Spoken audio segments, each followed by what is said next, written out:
When a ruthless biker dared to kick Snoop Dogg's beloved dog, he unleashed a storm of vengeance that would shake the very streets of Greenwood Heights. Like, subscribe, and comment to dive into the gripping tale of loyalty, betrayal, and justice. The concrete walls of Greenwood Heights trapped the morning heat around the bustling film set of a new music video. The air was thick with the scent of hot asphalt and the faint aroma of street food wafting from nearby vendors. Camera equipment littered the area, cables snaking across the ground like dormant serpents. "That's a wrap for this scene, folks," the director's voice cut through the cacophony of the set. "We'll take a 1-hour lunch break and meet back here for the next shoot." His announcement was met with a collective sigh of relief from the crew, who had been working tirelessly since dawn. As the crew began to disperse, their voices filled with excited chatter about lunch plans. A group gathered near the catering truck. "Hey, Snoop," one of them called out. "We're heading to that new deli on Prospect Avenue. Want to join us?" Snoop Dogg turned towards the voice with a friendly smile playing on his lips. However, his attention was quickly drawn to Max, the pit bull who had been featuring in their scenes. The dog stood panting heavily in the heat, his tongue lolling out as he sought relief from the oppressive temperature. "You guys go ahead," Snoop replied, his eyes still on Max. "I think I'll take care of our four-legged friend here and give him a walk. He looks like he could use it." The dog keeper, a lanky man with a clipboard tucked under his arm, stepped forward. "That's all right, mister. Dog, I can take care of Max. It's my job, after all." Snoop held up a hand, his expression earnest. "I'd like to do it if that's okay. It'll help me bond with him for our upcoming scenes." He paused, a thoughtful look crossing his face. "Plus, I've always been curious about what it's like to own a dog, even if it's just for a short while." The dog keeper hesitated, his brow furrowed slightly. Snoop quickly added, "Don't worry, we won't go far. I'll make sure he gets a snack and something to drink." After a moment's consideration, the dog keeper nodded. "All right, mister. Dog, just be careful. Max is a sweetheart, but can be a handful sometimes." With the dog keeper's approval secured, Snoop set about preparing for their walk. The dog keeper handed him a sturdy leash, a handful of plastic bags for waste collection, and a collapsible silicone water container. Snoop carefully secured the leash to Max's collar, his movements gentle and deliberate. He tucked the other items into the pockets of his leather jacket, patting them to ensure they were secure. Kneeling down to Max's level, Snoop spoke in a warm, friendly tone. "Are you up for a walk, Max? Are you thirsty? Let's find a quiet place to rest." Max's tail wagged enthusiastically in response, his earlier signs of discomfort momentarily forgotten in the face of Snoop's attention. "I know you're thirsty," Snoop continued, noting the dog's continued panting. "Let's find you a water fountain." "Sorry I don't have my water with me today." Standing up, Snoop turned to the remaining crew members. "See you all in an hour," he called out, giving a small wave. With that, he gently tugged on Max's leash, and the unlikely pair set off into the streets of Greenwood Heights, leaving behind the controlled chaos of the film set for the unpredictable adventure that awaited them. Snoop and Max made their way through the sun-drenched streets of Greenwood Heights, the midday heat reflecting off the pavement in shimmering waves. Max's panting had intensified, his need for water becoming more urgent with each passing minute. Snoop's eyes scanned the surroundings, searching for any sign of a public water fountain or a dog-friendly establishment. As they turned a corner, an imposing structure came into view. The sign above the door read, "Steel and Ember," its weathered letters suggesting a long-standing presence in the neighborhood. The unmistakable rumble of motorcycles filled the air, and a row of gleaming bikes stood parked across the entrance like sentinels guarding a fortress. Snoop's eyes narrowed as he took in the scene, his grip on Max's leash tightening instinctively. The biker bar exuded an aura of toughness and barely contained aggression, a stark contrast to the trendy cafes and boutiques that dominated most of Greenwood Heights. Just as Snoop was considering moving on, a glint of metal caught his eye. There, nestled between two parked motorcycles, stood a public water fountain. Relief washed over him as he guided Max towards it. With practiced ease, Snoop retrieved the collapsible container from his pocket, pushed the silicone sides out forming a makeshift bowl, and filled it with cool water from the fountain. As Max lapped eagerly at the water, Snoop stepped aside, allowing another patron, a burly man with tattoos snaking up his arms, to use the fountain. While Max drank, Snoop took the opportunity to observe the steady stream of patrons entering and exiting the bar. Despite their similar attire, leather jackets, worn jeans, and heavy boots, their demeanors varied widely. Some swaggered in with cocky grins, while others moved with a wary alertness, their eyes constantly scanning their surroundings. To Snoop's surprise, several of the bikers acknowledged Max with unexpected warmth. The tattooed man who had used the fountain after them paused, a smile softening his weathered features. "Nice pit bull you've got there," he commented, his voice gravelly but friendly. "People often misjudge them, you know, kind of like they do with us bikers. Loyal to a fault, both of them, if you treat them right." Snoop nodded, appreciating the man's insight. "You're right about that," he replied. "There's often more than meets the eye." As they continued their conversation, a waitress emerged from the bar and took her place behind the hostess stand at the entrance. Her apron was slightly stained and crumpled, and she looked tired, but her face lit up when she saw Max. "Oh, what a handsome boy," she exclaimed, approaching them.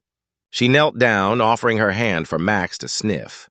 The dog responded with a gentle lick, his tail wagging. The waitress laughed, scratching behind his ears. "He's such a good boy," she said, then leaned in toward Snoop, lowering her voice to a conspiratorial whisper. "Kinder than half the men inside, I'd wager." She chuckled at her own joke. Snoop smiled in response, appreciating her light-hearted demeanor. He emptied the remaining water from the bowl, folded the silicone container, and tucked it back into his pocket. "Thanks for the warm welcome," he said, giving her a friendly wave as he prepared to continue their walk. As they moved away from the bar's vicinity, Snoop's ears picked up the sound of raised voices. He turned to see the same waitress now engaged in a heated exchange with a group of 5 bikers. Her posture was defensive, but her voice was firm as she stood her ground. "I told you yesterday, your gang's not welcome here anymore," she was saying, her words carrying clearly across the parking lot. "After what happened last time, the boss was clear, you're banned." The bikers towered over her, their faces twisted with anger. One of them, a hulking man with a shaved head, took a menacing step forward. "Move aside, sweetheart," he growled, "or we'll move you ourselves." The situation was escalating quickly. Snoop hesitated, torn between the desire to help and his responsibility to keep Max safe. Just as he was considering intervening, a group of other bikers emerged from the bar. They quickly positioned themselves around the waitress, forming a protective barrier between her and the troublemakers. "You heard the lady?" one of them said, his voice low and dangerous. "Time for you to leave." Recognizing the potential for violence and mindful of his promise to the dog keeper, Snoop decided it was time to make a strategic retreat. He quietly led Max away from the scene, not wanting to draw attention to themselves. As they walked, Snoop couldn't help but feel a mix of relief and unease. The confrontation at the bar had revealed an undercurrent of tension in the neighborhood, one that he hoped wouldn't impact the rest of their outing. After walking several blocks away from the tense scene at Steel and Ember, Snoop and Max found themselves in a more tranquil part of the neighborhood. The streets here were lined with trees, their leaves providing welcome shade from the relentless sun. As they rounded a corner, a quaint cafe came into view, its outdoor seating area a haven of calm in the bustling city. The cafe's patio was spacious and inviting, with wrought iron tables and chairs scattered beneath a canopy of string lights that crisscrossed overhead. Even in the daytime, the lights added a touch of whimsy to the scene. A chalkboard sign near the entrance proclaimed the day's specials in colorful artistic lettering. Snoop paused, considering their options. The shaded patio seemed like the perfect spot to rest and grab a bite to eat while keeping Max comfortable. Making his decision, he approached one of the tables, carefully removing Max's leash. With practiced ease, Snoop settled into one of the chairs, then pulled an extra seat alongside his own. He patted the seat, inviting Max up. "Come on, boy," he said softly. "You've earned a rest." Max didn't need to be told twice. With surprising grace for his size, the pit bull jumped up onto the chair, settling himself comfortably. His well-behaved demeanor drew admiring glances from a few nearby patrons, who smiled at the furry friend. As Snoop was getting comfortable, a waitress approached their table. Her name tag identified her as Lana, and she carried herself with the easy confidence of someone who truly enjoyed their job. "Good afternoon," she greeted them warmly, her professional demeanor softening as she noticed Max. "Oh, aren't you a handsome fellow?" she added, addressing the dog directly. Snoop smiled, appreciating her friendly attitude. "He certainly is," he agreed. "I hope it's all right that he's up here with me." Lana waved off his concern.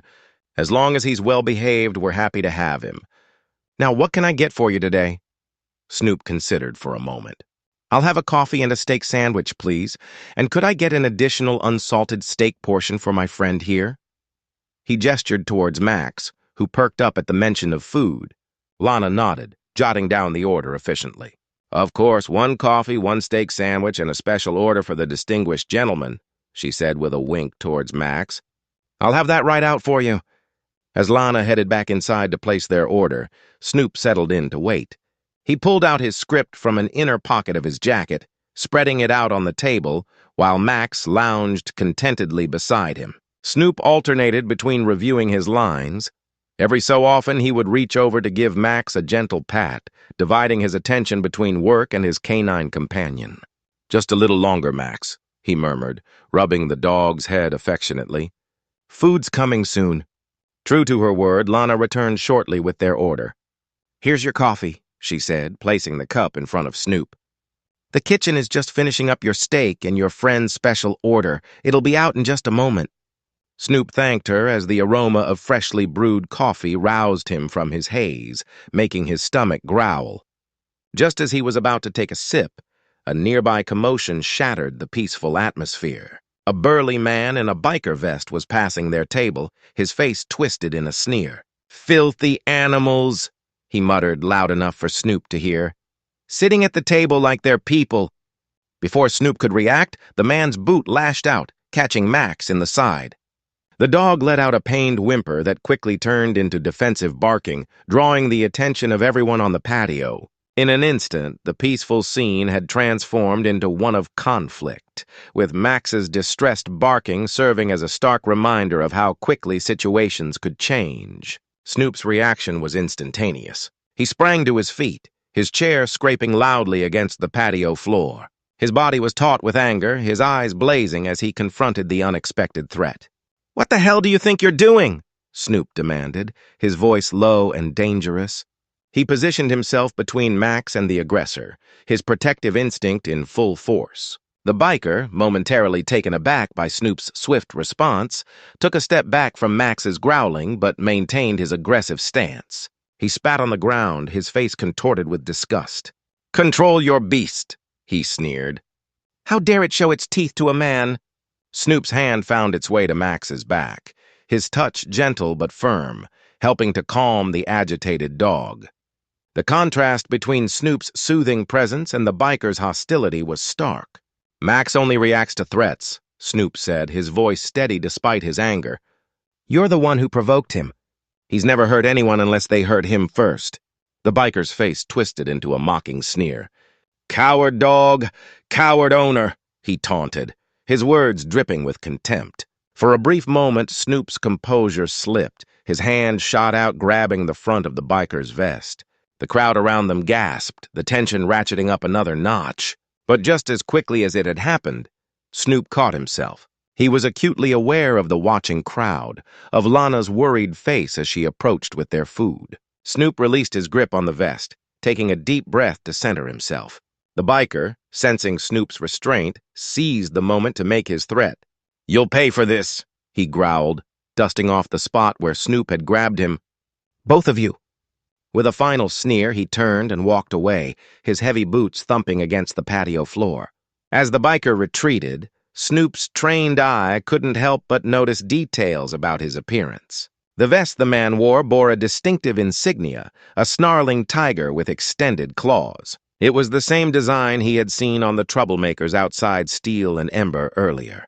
The connection sent a chill down his spine, but he pushed the thought aside for the moment. Snoop turned his attention back to Max, checking the dog over for any signs of injury. Finding none, he let out a sigh of relief. The smell of the freshly grilled sandwich pulled him back to reality, reminding him of the purpose of their stop. Lana approached cautiously, concern etched on her face.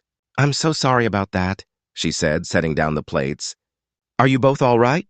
Snoop nodded, offering her a reassuring smile. "We're fine. I'm sorry for the commotion." Lana shook her head. "Don't apologize. Those bikers have been harassing our customers for weeks now in this neighborhood. This is the first time one has gone after an animal, though." She glanced around nervously before adding in a lower voice, "The owner's been trying to get more security, but it's not easy." As Lana excused herself, Snoop settled back into his chair. The incident had left him shaken more than he cared to admit. He looked down at his sandwich, suddenly aware of how hungry he was. Perhaps that's why he had reacted so impulsively to the biker's provocation. Max, too, seemed to have recovered from the shock. His nose twitched at the scent of the steak, a string of drool forming at the corner of his mouth. Snoop couldn't help but chuckle at the sight. "All right, Max," he said, reaching for the dog's plate. "Let's enjoy our meal. We've earned it after that excitement." As they ate, Snoop found his thoughts drifting back to the biker and his ominous threat. He couldn't shake the feeling that this wasn't over, that somehow their paths would cross again before the day was done. But for now, he pushed those thoughts aside, focusing instead on the simple pleasure of sharing a meal with his new four-legged friend. As Snoop finished the last bite of his sandwich, he glanced at his watch and realized with a start that their break was nearly over. Time had slipped away faster than he'd anticipated, and they needed to head back to the set soon. "Looks like we need to get going, Max," Snoop said, giving the dog an affectionate pat. "But first, I need to use the restroom. Mind waiting for me?" Max tilted his head as if considering the question, then settled back into his chair with a contented sigh. Snoop couldn't help but smile at the dog's seemingly human-like response. Standing up, Snoop carefully secured Max's leash to the table leg. He caught Lana's eye as she passed by with a tray of drinks for another table. "Would you mind keeping an eye on him for a moment?" he asked. "I'll just be a few minutes." Lana nodded, her smile warm. "Of course, no problem at all." Snoop made his way inside the cafe, weaving through the tables to the back where a small sign indicated the restrooms. To his dismay, he found a few people waiting in line. He considered going back outside to wait, but the pressure in his bladder convinced him otherwise. He'd just have to be as quick as possible. The minutes ticked by slowly as Snoop waited his turn, his foot tapping impatiently. He couldn't shake a nagging feeling of unease, a sense that he shouldn't have left Max alone. But that was ridiculous, wasn't it? The dog was perfectly safe in Lana's care. Finally, after what felt like an eternity but was probably no more than 10 minutes, Snoop emerged from the restroom. He hurried back outside, eager to collect Max and head back to the set. As he stepped onto the patio, his heart sank. Max was alone at the table, Lana nowhere in sight. But that wasn't what sent a chill down Snoop's spine. It was the sight of Max, clearly in distress, struggling to breathe. Snoop rushed to the dog's side, his mind racing. Max was choking, his body heaving as he tried desperately to expel something from his throat. Panic threatened to overwhelm Snoop, but he forced himself to stay calm. "Water!" he called out, his voice tight with urgency. "I need water quickly!" A waitress, not Lana, but a younger girl with a name tag that read Ella, responded promptly, bringing over a bottle of water. With careful precision, Snoop administered the water, holding Max's jaw up to help whatever was stuck pass through. For a heart-stopping moment, nothing happened. Then with a final heave, Max managed to swallow. The immediate crisis passed, but the dog still looked distressed, his eyes unfocused and his tail drooping. It was at this moment that Lana returned, her face flushed with embarrassment. "I'm so sorry," she said, breathless. "The kitchen needed me urgently, but I asked Ella to watch him." Ella, looking nervous, stepped forward. "There was a man here," she said hesitantly. He seemed friendly. He fed the dog a sausage. "I thought it was okay." As Ella described the man, bearded, chubby-cheeked with a mohawk, wearing leather gloves and a vest with a tiger claw insignia, Snoop felt his blood run cold. The realization hit him like a punch to the gut. This wasn't an accident. It was deliberate. "Is there a vet nearby?" Snoop asked urgently, his eyes darting between Lana and Ella, already fearing that something else was inside the sausage. They exchanged a quick glance before Lana nodded. "There's one about 3 blocks from here," she said, pointing down the street. "Take a left at the next intersection. You can't miss it." Snoop nodded, his mind already racing ahead. He left a generous tip on the table along with money for the bottled water and prepared to leave. But as he stood up, Max suddenly collapsed, his legs giving out beneath him. The dog's condition was deteriorating rapidly. His tail hung limp, his eyes were becoming unfocused, and distressed whimpers escaped his throat. Snoop knew they didn't have a moment to lose. Without hesitation, Snoop scooped Max into his arms. The dog's substantial weight made the task challenging, but adrenaline lent him strength. With a final nod of thanks to the shocked waitresses, Snoop set off at a run towards the Greenwood Veterinary Clinic, praying they wouldn't be too late. Snoop's heart pounded in his chest as he raced through the streets of Greenwood Heights, Max's substantial weight cradled in his arms. The urgency of the situation was evident in his rapid pace and focused determination. Passers-by turned to stare at the sight of a man carrying a large pit bull, but Snoop paid them no mind. His entire world had narrowed down to the precious cargo in his arms and the desperate need to reach the Greenwood Veterinary Clinic. The 3 blocks to the clinic felt like miles. Sweat beaded on Snoop's forehead, both from exertion and fear.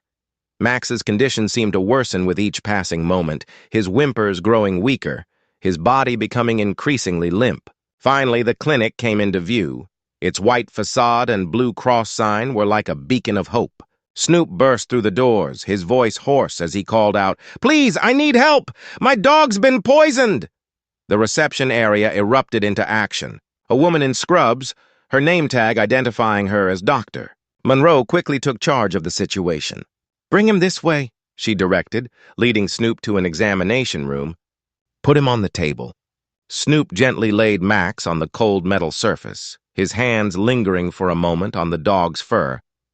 Monroe immediately began her examination, her movements quick and precise. "Can you tell me what happened?" she asked, her eyes never leaving Max as she checked his vital signs. Snoop recounted the events at the cafe as best he could, his words tumbling out in a rush.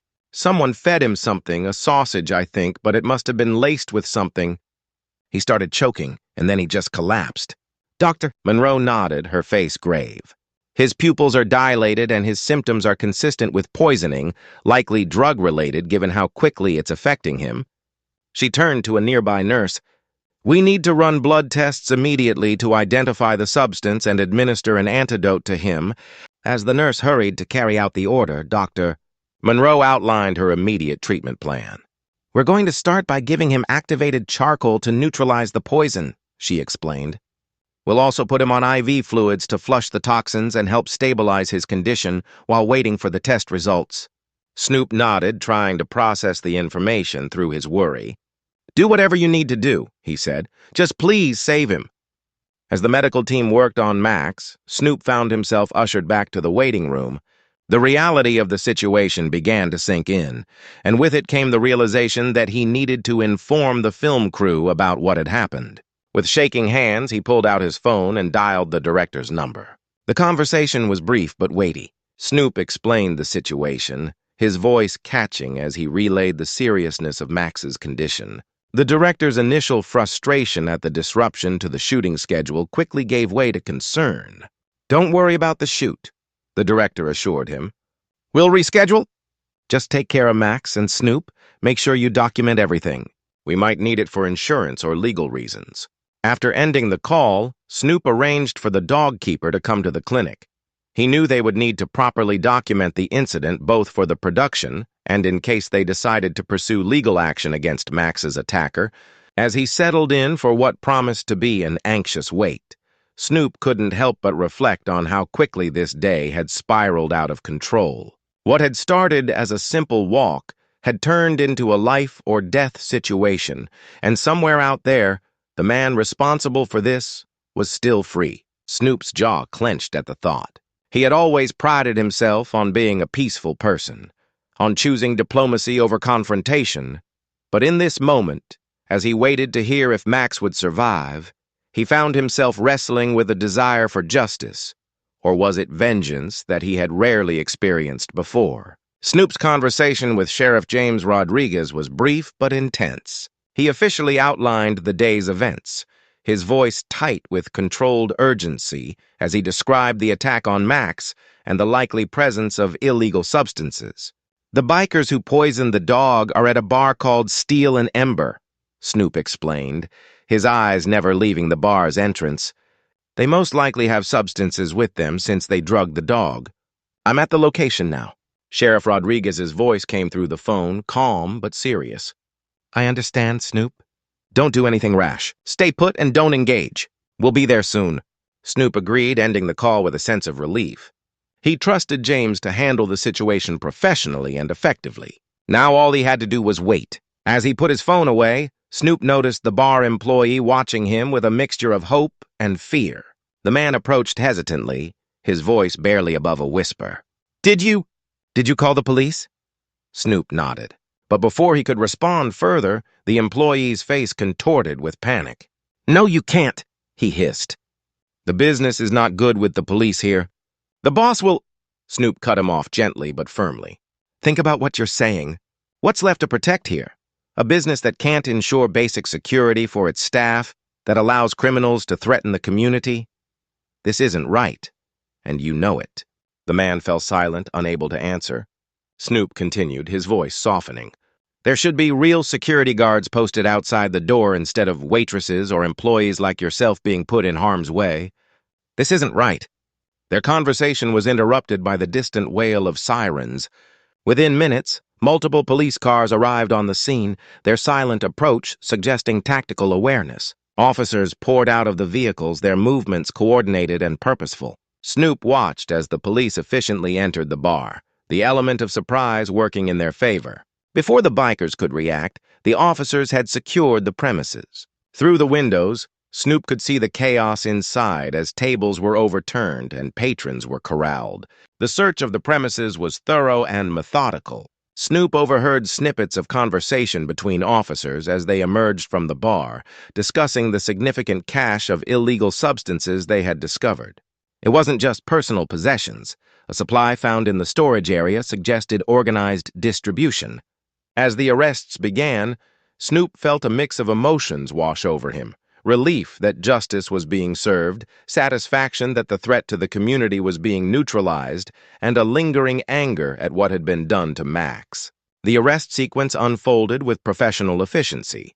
Each suspect was properly secured, their rights read as they were led to waiting police vehicles. The flashing lights of the police cars cast an eerie glow over the scene, drawing the attention of gathering onlookers. Snoop, suddenly aware of the growing crowd and the potential for recognition, slipped on his sunglasses. He had done what he came to do, and now it was time to step back and let the law take its course. As he watched the last of the bikers being led away, Snoop's thoughts turned back to Max. With the immediate threat neutralized, he could now focus on what really mattered, ensuring the dog's recovery and safe return to the film set. With one last look at the scene unfolding before him, Snoop turned and began making his way back towards the Greenwood Veterinary Clinic. The day's events had taken an unexpected turn, but he felt a sense of closure, knowing that those responsible for Max's condition would face justice. As Snoop took a step towards the direction of the Greenwood Veterinary Clinic, his path unexpectedly crossed with that of the arrested bikers. The police were in the process of loading the last few into their vehicles when Snoop found himself face to face with a familiar figure, the man who had kicked Max at the cafe. The biker's eyes widened in recognition, a mixture of anger and fear flashing across his face as he realized the man behind the sunglasses was the same who had confronted him at the cafe. For a moment, time seemed to stand still as they locked eyes. Snoop felt a surge of emotions, anger, disgust, but also a strange sense of pity for someone whose life had led them to this point. He took a deep breath, centering himself before speaking. "You know," Snoop said, his voice low and controlled, "there's a line I once rapped about that seems appropriate right now. You don't mess with a man's dog." He paused, letting the words sink in. "This is real life, and actions have real consequences." The biker's face contorted with rage. "I hope that dog died," he spat, struggling against the officer holding him. Snoop's expression remained impassive, but his eyes hardened. He didn't. And now you'll have plenty of time to think about why hurting an innocent animal seemed like a good idea." With that, Snoop turned and walked away, never looking back, even as he heard the biker shouting obscenities behind him. The officers quickly silenced the man, pushing him into the back of a police car. As Snoop continued his walk back to the Greenwood Veterinary Clinic, he felt a weight lift from his shoulders. The confrontation, brief as it was, had provided a sense of closure. He had faced the man responsible for Max's condition and had done so without lowering himself to violence or vengeance. The streets that earlier had seen him rushing with an injured Max now witnessed his measured return. The tension that had driven him earlier had been replaced by a quiet determination to see Max's recovery through. When Snoop arrived at the clinic, he found Dr. Monroe waiting for him. Her face bore a tired smile, which Snoop took as a good sign. "Mr. Dogg," she greeted him, "I'm happy to report that Max is stabilizing. The antidotes and supportive care are working well. We've managed to counteract most of the poison's effects." Snoop felt a wave of relief wash over him. "That's wonderful news, Doctor. What's the next step?" Dr. Monroe led him to Max's recovery area as she explained. "We'll keep him under observation for the next 24 hours to monitor for any potential complications. He'll be on a regimen of medications, mainly anti-nausea drugs and liver protectants. We also have him on a special diet to support his recovery." As they reached Max's enclosure, Snoop saw the dog lying on a soft bed, various monitors attached to him. Despite the tubes and wires, Max's tail gave a weak wag when he saw Snoop, bringing a lump to his throat. "Hey, Max," Snoop said softly, kneeling down to be at eye level with the dog. "You're going to be okay. We got the bad guys." Dr. Monroe smiled at the interaction. "If there are no complications, Max should be able to go home tomorrow. You'll need to continue his medication regimen and follow the special diet instructions, but his prognosis is good." Snoop nodded, already making mental notes. "I'll be here first thing in the morning," he promised. "My hotel is nearby, so I can be here quickly if anything changes." As they went over the details of Max's care and the pickup arrangements for the next day, Snoop's attention shifted to a small TV in the clinic's reception area. The local news was reporting on the arrests at Steel and Ember, highlighting multiple charges against the biker gang members, with a particular focus on animal cruelty. The report mentioned that detectives had found traces of dog fur on one of the men's boots. While official confirmation was still pending, there was mention of tests being conducted to confirm animal cruelty. Snoop felt a sense of satisfaction as he watched the report. Justice was being served, and the neighborhood would be safer for it. He was relieved to note that the news made no mention of his involvement. Sheriff Rodriguez had kept his word about discretion. The report went on to mention that the owner of Steel and Ember was being investigated, and the bar would be closed pending further inquiry. It seemed the day's events would lead to positive changes for the entire community. As Snoop prepared to leave the clinic, he felt a complex mix of emotions. The day had been a roller coaster of fear, anger, and now, finally, relief. But more than that, he felt a deep connection to Max that went beyond their on-screen relationship. They had been through something real together, something that would undoubtedly translate into a more authentic performance when they returned to set. With a final pat for Max and a heartfelt thank you to Dr. Monroe and her team, Snoop stepped out into the early evening air. Tomorrow would bring new challenges, returning to the set, adjusting schedules, and ensuring Max's continued recovery. But for now, he was content in the knowledge that they had overcome a significant hurdle together. The walk back to his hotel gave Snoop time to reflect on the day's events. The bustling streets of Greenwood Heights seemed different now, as if the resolution of the conflict at Steel and Ember had somehow changed the very atmosphere of the neighborhood. As he walked, Snoop found his thoughts drifting to Max and the unexpected bond that had formed between them. What had started as a simple walk to help him get into character had turned into a life-or-death struggle that tested not just his acting skills, but his real-life courage and determination. Snoop couldn't help but think about how this experience would impact their on-screen chemistry.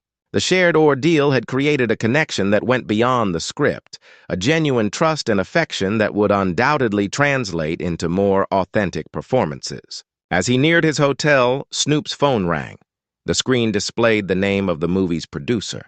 Taking a deep breath, Snoop answered the call. Snoop! The producer's voice came through, a mix of concern and frustration evident in his tone. How's Max doing? Snoop gave a concise summary of Max's condition and prognosis, emphasizing the positive outlook for his recovery. As he spoke, he could almost hear the gears turning in the producer's head, calculating the impact on their shooting schedule. This is going to set us back, the producer said with a sigh. We'll need to adjust the shooting sequence, maybe move some of your scenes without Max to the front of the schedule. I understand, Snoop replied, but Max's health has to come first. We can't rush his recovery. There was a pause on the other end of the line, and when the producer spoke again, his voice had softened. You're right, of course. We'll make it work. The vet said he should be ready to return in a few days, right? That's the hope, Snoop confirmed. I'll be picking him up tomorrow and we'll follow the vet's instructions for his care and recovery. They discussed the logistics for a few more minutes, working out a tentative plan to reshoot the scenes that had been scheduled for that afternoon and the following day.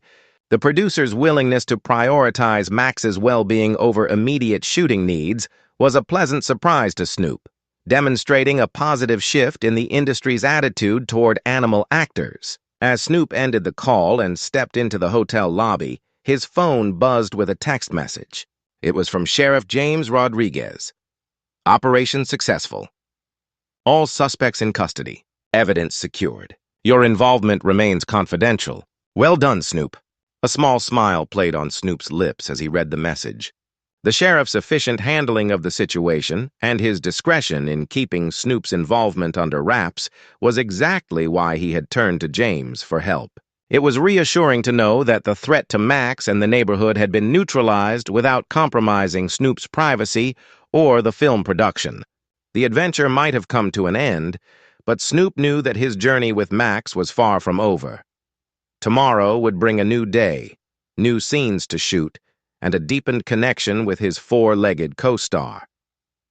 As sleep finally claimed him, Snoop's face bore a small, contented smile, a reflection of the satisfaction that comes from facing adversity and emerging stronger on the other side. Disclaimer: all stories shared on this channel are entirely fictional and created for entertainment purposes. We advocate for a world where everyone has equal rights under the law and where society continues to grow in fairness, development, and civilization.